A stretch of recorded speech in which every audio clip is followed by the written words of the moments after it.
soit bien chaud. Yes. Alléluia. Il faut réchauffer cette salle. Yes. Amen. Alléluia. Alléluia. Amen. Soyez tous bénis au nom de notre Seigneur Jésus. Alléluia. Seigneur, nous te bénissons. Nous te rendons grâce, Papa, pour ce moment. Nous te rendons grâce, Père. Merci, Papa, pour tout ce que tu as déjà préparé pour nous dans les lieux très hauts. Merci, Papa, pour tout ce que tu as déjà établi, pour tout ce que tu as déjà instauré, Papa. Nous te disons merci. Oh, Saint-Esprit, prends le contrôle de tout ce qui va être dit ce soir. Que ce ne soit pas nous qui parlons, Saint-Esprit, mais que ce soit toi. Nous te bénissons, Seigneur, pour ta présence. Nous te disons merci, Seigneur. Que toute la place te revienne ce soir. Remplis nos vies, remplis ce lieu de ta présence, Seigneur. J'abandonne tout dans le creux de tes mains. J'abandonne tout dans le creux de tes mains, Père. Amen. Alléluia. Prenons place, bien-aimés. Nous allons prendre nos Bibles dans le livre de Luc. Amen. Nous allons prendre nos Bibles dans le livre de Luc au chapitre 13. Et nous allons juste nous relever pour honorer la parole de Dieu et après, vous pourrez vous rasseoir. Le livre de Luc au chapitre 13. Et nous allons lire à partir du verset 6. Et il s'agit ici de la parabole du figuier stérile. Alléluia. Je lis au nom de Jésus. Il dit aussi cette parabole. Un homme avait un figuier planté dans sa vigne. Il vint y chercher du fruit et n'en trouva pas. Alors il dit au vigneron, voilà 3 ans que je viens chercher du fruit à ce figuier et je n'en trouve pas. Coupe-le. Pourquoi occupe-t-il la terre inutilement? Le vigneron lui répondit, maître, laisse-le encore cette année et d'ici là je creuserai tout autour et j'y mettrai du fumier. Et peut-être à l'avenir produira-t-il du fruit, sinon tu le couperas. Alléluia. Seigneur, bénis ta parole, oint ta parole, Seigneur. Et j'abandonne tout, Seigneur, entre tes saintes et divines mains, Père. Papa, prends le contrôle. Prends le contrôle. Au nom de Jésus-Christ. Amen. Nous pouvons nous rasseoir. Lorsque nous lisons au verset 6, il est écrit, un homme avait un figuier planté dans sa vigne. Amen. Un homme avait un figuier planté dans sa vigne et nous pouvons nous poser la question, pourquoi un figuier peut être planté dans une vigne? Alléluia. Dans une vigne, ce sont des raisins qu'il y a en règle générale. Alléluia. On pourrait dire qu'un figuier planté dans un verger. Amen. Mais ici, nous voyons que le figuier, il est planté dans une vigne. Alléluia. Et nous pouvons nous poser la question, mais est-ce que ce figuier est à la bonne place? Amen. Est-ce que ce figuier est au bon endroit? Est-ce que c'est sa place? Alléluia. Et ce que je voudrais dire, c'est que pour donner du fruit, le figuier, lui, a besoin d'une terre cultivée. Amen. Et avant, on le plantait avec les vignes pour qu'il bénéficie des mêmes soins que les vignes. Alléluia. C'est-à-dire la taille, le désherbage, les traitements antiparasites. Amen. Amen. Et pour qu'il soit productif. Alléluia. Est-ce qu'on est ensemble? Alléluia. Le figuier n'a pas été planté dans la vigne par hasard. Alléluia. Mais c'était un choix. Amen. Et c'est de la même façon que Dieu peut te placer à un endroit parce qu'il sait que c'est à cet endroit que tu bénéficieras de bons soins et de bons traitements. Alléluia. Il sait que c'est à cet endroit que tu seras taillé. Alléluia. Amen. Il sait que c'est à cet endroit que tu peux porter du fruit et que tu peux produire. Alléluia. Et nous pouvons dire aussi, je ne suis pas à la bonne place. Amen. De la même façon que le figuier, lui, il pourrait dire, mais je ne suis pas à ma place. Je suis parmi les vignes, je devrais être dans un verger, mais je ne suis pas à ma place. Amen. Et c'est de la même façon que nous aussi, on peut se dire, mais je ne suis pas à ma place. Alléluia. Je ne suis pas avec les bonnes personnes. Parce qu'elles pensent différemment que moi, elles ne sont pas pareilles que moi, elles sont différentes que moi, elles ont un autre raisonnement que moi. Je ne suis pas à ma place. Je ne suis pas avec les bonnes personnes. Alléluia.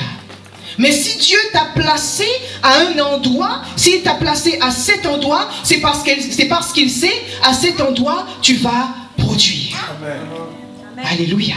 Amen. Si Dieu t'a planté, je dis bien planté, j'emploie la même expression que pour le figuier. Si Dieu t'a planté dans un travail, c'est parce qu'il sait que dans ce travail, tu réussiras. Amen. Si Dieu t'a planté dans un travail, c'est parce qu'il sait que dans ce travail, tu graviras les échelons. Alléluia. Si Dieu t'a planté dans un travail, c'est parce qu'il sait que tu auras une promotion. Si Dieu t'a planté dans un travail, c'est parce qu'il sait que tu es capable d'évangéliser ton collègue. Amen. Il sait que tu es capable de prier pour ton collègue qui est malade et qu'il soit guéri. Amen. Alléluia. Si Dieu t'a planté dans cette église, c'est parce qu'il sait que c'est à cet endroit que tu vas être productif. Yes. Alléluia. Amen. Si Dieu t'a planté dans cette église, c'est parce qu'il sait que c'est ici que tu dois mettre tes talents et tes dons à profit. Yes, yes, yes. Alléluia. Il n'y a pas de hasard. Amen. Si Dieu t'a planté dans cette famille, c'est parce qu'il sait que c'est toi qui amèneras toute ta famille à Christ. Yes. Amen. Si Dieu t'a planté en France, c'est parce qu'il sait que c'est dans ce pays que tu trouveras ton travail. C'est parce qu'il sait que c'est dans ce pays que tu trouveras ton époux ou ton épouse. Amen. C'est parce qu'il sait que c'est dans ce pays que tu commenceras ton ministère. Alléluia. Dieu n'est pas un Dieu de hasard. Alléluia. Lorsque nous lisons au verset 7, nous reprenons la parole. Il est écrit, alors il dit au vigneron, voilà 3 ans que je viens chercher du fruit à ce figuier et je n'en trouve pas. Et la question que nous pouvons nous poser, pourquoi le figuier ne produit pas? Et nous avons dit tout à l'heure que le figuier était placé dans la vigne pour qu'il bénéficie des mêmes traitements que la vigne. Alléluia. Amen. Et nous voyons ici que le figuier ne produit pas. Il est dans une terre cultivée, il reçoit des bons soins, la taille, le désherbage, tous les traitements antiparasites, et pourtant il ne produit pas. Alléluia. La question que nous pouvons nous poser aussi, combien d'années Dieu attend que tu produises du fruit? Ici, il est question de 3 ans pour le figuier. Nous pouvons nous demander combien d'années es-tu planté dans une bonne terre, dans une terre cultivée, tu es placé au bon endroit, amen, tu bénéficies de bons soins et pourtant tu ne produis pas. Alléluia. Au verset 7, il est écrit coupe-le. Coupe-le. Et lorsque nous lisons cette petite phrase, cela veut dire tout simplement que nous sommes dans l'obligation de produire. Yes. Nous sommes sur terre pour être productifs. Alléluia. Nous sommes une plantation pour servir à la gloire de Dieu. Amen. Alléluia. Lorsque nous allons lire aussi, nous allons reprendre aussi le verset 8, Le vigneron lui répondit, Maître, laisse-le encore cette année. Laisse-le encore cette année. Et lorsque nous lisons cette petite phrase, je dirais tout simplement que le temps de la production est arrivé. Le temps de la productivité est arrivé. Le temps de la fécondité est arrivé. Alléluia. Le temps de la fertilité est arrivé. Amen. Et nous pouvons encore nous poser cette même question. Pourquoi le figuier ne porte pas alors qu'il est dans une terre cultivée? Il bénéficie de bons soins, les mêmes soins que les vignes, que les raisins. Et pourquoi il ne porte pas? Alléluia. Qu'est-ce qui peut bien manquer à ce figuier pour produire? Et c'est là la question fondamentale. Qu'est-ce qui peut bien manquer à ce figuier pour produire? Et nous pouvons aussi poser cette question à nous-mêmes. Qu'est-ce qui nous manque pour être productif? Alléluia. Pourtant, nous sommes plantés dans une terre cultivée. Nous recevons la parole de Dieu. Alléluia. Nous avons de bons traitements, de bons soins. Amen. Et pourtant, nous ne produisons pas. Qu'est-ce qui peut bien manquer? La question fondamentale. Alléluia. Au verset 8, toujours, nous voyons, le vigneron lui répondit, Maître, laisse-le encore cette année. D'ici là, je creuserai tout autour et j'y mettrai du fumier. Le fumier, c'est un fertilisant, amen, qui incite la production. Alléluia. Mais quel est l'élément qui nous manque à nous pour que nous soyons fertiles? Alléluia. Ici, nous voyons que le vigneron, lui, il propose de mettre du fumier. Nous savons que le fumier, c'est un fertilisant qui incite à la production. Alléluia. Et il y a de fortes possibilités que ce figuier porte un jour du fruit. Alléluia. Alors c'est de la même façon que nous pouvons aussi nous poser la question, qu'est-ce qui peut bien nous manquer? Alléluia. Quel est ce fertilisant qui nous manque? Alléluia. Quel est ce fertilisant qui nous manque? Amen. Et lorsque j'ai posé à Dieu la question, j'ai dit, mais Seigneur, mais quel est ce fertilisant qui nous manque? Quel est ce fertilisant qui nous manque? Et Dieu me dit, le fertilisant qui nous manque, c'est la méditation de sa parole jour et nuit. Amen. Alléluia. Amen. La méditation de sa parole jour et nuit. Alléluia. Bien-aimé, ceci est une révélation. Et je voudrais, c'est vraiment une révélation. Ce message n'est pas de moi, mais il vient du Saint-Esprit. Alléluia. Quand j'ai posé la question à Dieu, j'ai dit, mais Seigneur, tu me montres l'exemple du figuier. Mais Seigneur, quel est ce fertilisant à nous qui nous manque? Et c'est alors que Dieu me dit, la méditation de sa parole jour et nuit. Alléluia. Vous savez, la parole de Dieu nous permet de grandir. Amen. Parce qu'elle est notre nourriture. Alléluia. La Bible nous dit, l'homme ne vivra pas seulement de pain, mais il vivra de toute parole qui sort de la bouche de Dieu. Amen.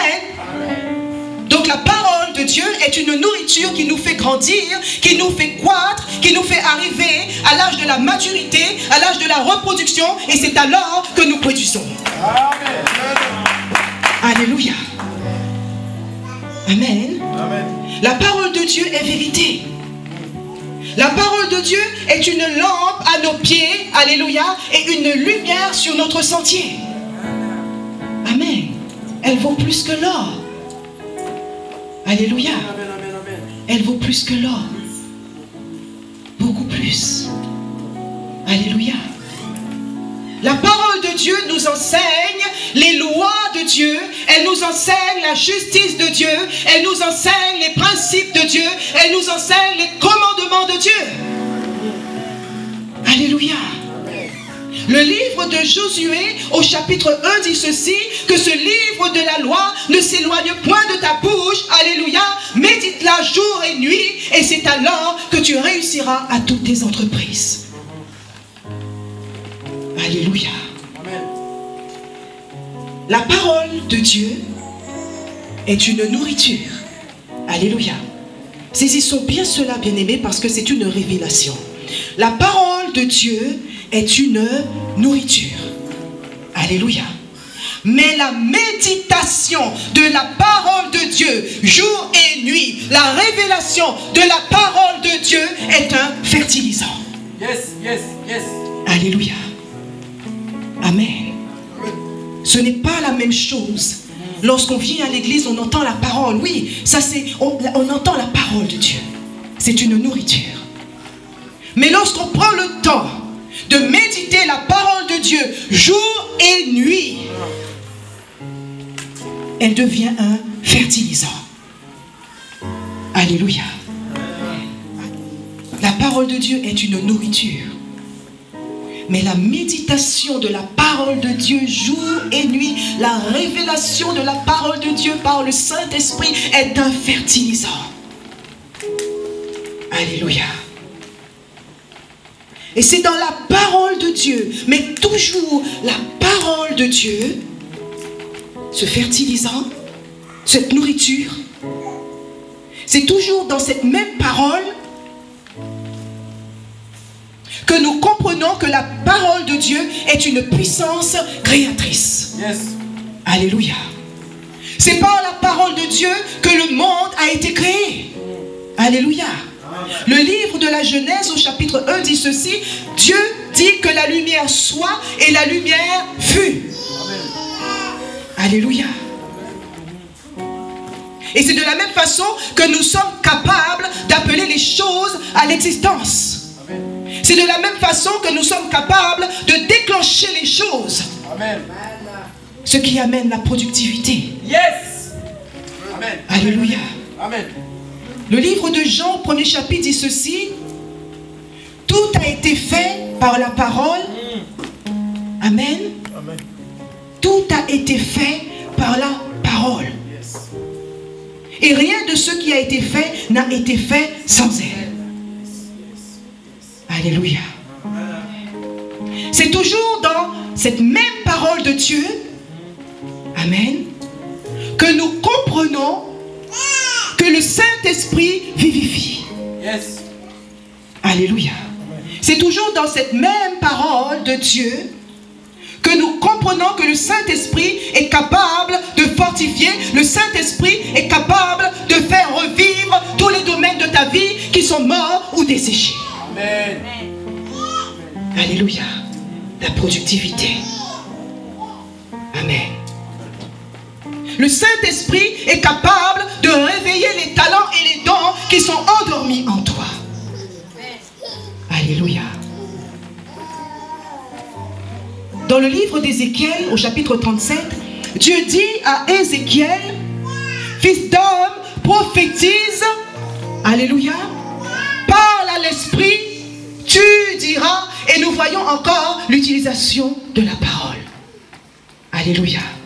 Esprit, viens des quatre vents, souffle sur ces morts et qu'ils revivent. Alléluia.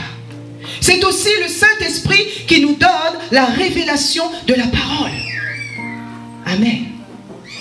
La productivité. Alléluia. C'est dans cette même parole, la parole de Dieu, le livre de la loi, que nous comprenons que le sang de Jésus est une puissance. Alléluia. Le sang de Jésus nous donne la victoire. Dans le livre de l'Apocalypse, au chapitre 12, il est écrit, ils l'ont vaincu à cause du sang de l'agneau. Alléluia. Dans le sang de Jésus, nous avons la liberté. Dans le sang de Jésus, nous sommes libres pour réussir et pour produire. Amen. Alléluia. La productivité est toujours dans la parole de Dieu. Alléluia. C'est dans la même parole de Dieu que nous comprenons que le nom de Jésus est une puissance. Amen. Alléluia. Le livre de Jean au chapitre 16 dit ceci: tout ce que vous demanderez au Père en mon nom, il vous le donnera. Alléluia. Le nom de Jésus-Christ de Nazareth est capable d'amener à l'existence. Alléluia. Il est capable d'amener à la réalisation. Le nom de Jésus-Christ de Nazareth est capable de toucher le cœur du Père, de saisir le cœur du Père.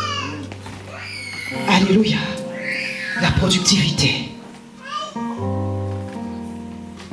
Dans le livre de Marc, au chapitre 16, il est écrit: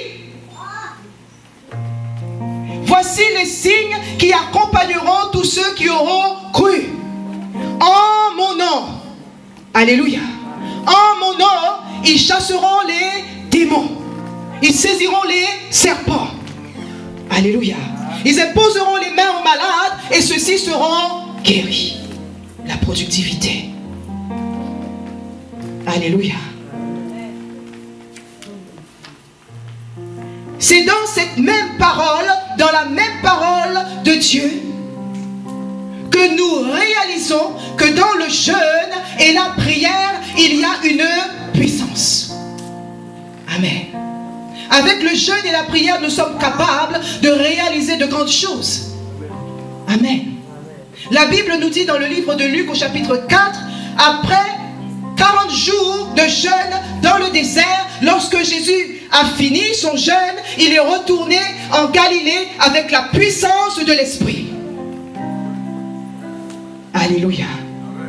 Dans le livre de Matthieu au chapitre 17, il est écrit: ce genre de démons ne partent qu'avec le jeûne et la prière.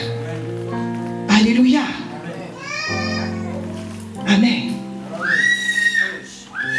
C'est dans le même livre de Dieu, la même parole de Dieu, que nous comprenons qu'en nous, il y a des talents et des dons et que nous devons les faire fructifier. Amen. Alléluia. Amen. Et je viens dire à quelqu'un ce soir, voilà le fertilisant par excellence, qui est la parole de Dieu. Alléluia. Et qui nous permet d'être féconds. Alléluia. Amen. Voilà le fertilisant qui est riche, qui est extrêmement riche, qui nous révèle tous les moyens puissants pour être productifs. Alléluia. Que ce livre de la loi ne s'éloigne point de ta bouche, car c'est alors que tu réussiras. Médite-la jour et nuit, la parole de Dieu. Et c'est alors que tu réussiras toutes tes entreprises. Alléluia. Nous devons réaliser la puissance de la parole. Nous devons réaliser la puissance du Saint-Esprit. Nous devons réaliser la puissance du sang de Jésus. Nous devons réaliser la puissance du nom de Jésus-Christ de Nazareth. Nous devons réaliser la puissance du jeûne et de la prière. Alléluia. Et avec toutes ces puissances réunies, nous sommes capables de faire des exploits. Yes. Alléluia. Avec toutes ces puissances réunies, nous sommes capables de faire des exploits. Amen. Alléluia. Amen. Que ce livre de la loi ne s'éloigne point de ta bouche. Alléluia. Médite-la jour et nuit. c'est un fertilisant. La méditation de la parole de Dieu, jour et nuit, la révélation de la parole de Dieu par le Saint-Esprit est un fertilisant. Alléluia. Et je vais juste finir sur ce passage de l'Apocalypse au chapitre 22. Voici, je viens bientôt et j'apporte avec moi ma rétribution, alléluia, pour rendre à chacun selon son œuvre. Amen. Jésus revient bientôt. Et il vient avec sa rétribution, avec sa récompense, alléluia, pour rendre à chacun selon son œuvre. Amen. Et la question que nous pouvons poser ce soir, quelle est notre œuvre? Quelle est notre production? Quel est notre fruit? Et ce que j'aimerais dire ce soir, partager avec vous, c'est que le plus grand fruit que nous pouvons produire, c'est le fruit de la sanctification. Alléluia. Le fruit de la sainteté, de la pureté, les œuvres bonnes. Alléluia. Les œuvres de l'esprit. Alléluia. Parce que Jésus revient bientôt. Et il vient pour enlever une église glorieuse, sans tache, ni ride, ni rien de semblable. Alléluia. Le verset 8 nous dit, laisse-le encore cette année. Laisse-le encore cette année.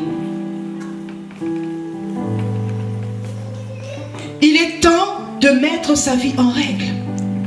Amen. Il est temps de rechercher la sanctification. Amen. Car sans la sanctification, personne ne verra le Seigneur. Alléluia. Il est temps de méditer la parole de Dieu jour et nuit. Alléluia. Parce que c'est notre fertilisant qui nous emmènera à la productivité. Alléluia. Il est très important, bien-aimés, que nous retenions bien ceci parce que c'est une révélation. La parole de Dieu est une nourriture. Mais la méditation de la parole de Dieu, jour et nuit, devient un fertilisant. Alléluia. Que ce livre de la loi ne s'éloigne point de ta bouche. Et c'est alors que tu réussiras dans toutes tes entreprises. Que Dieu soit béni.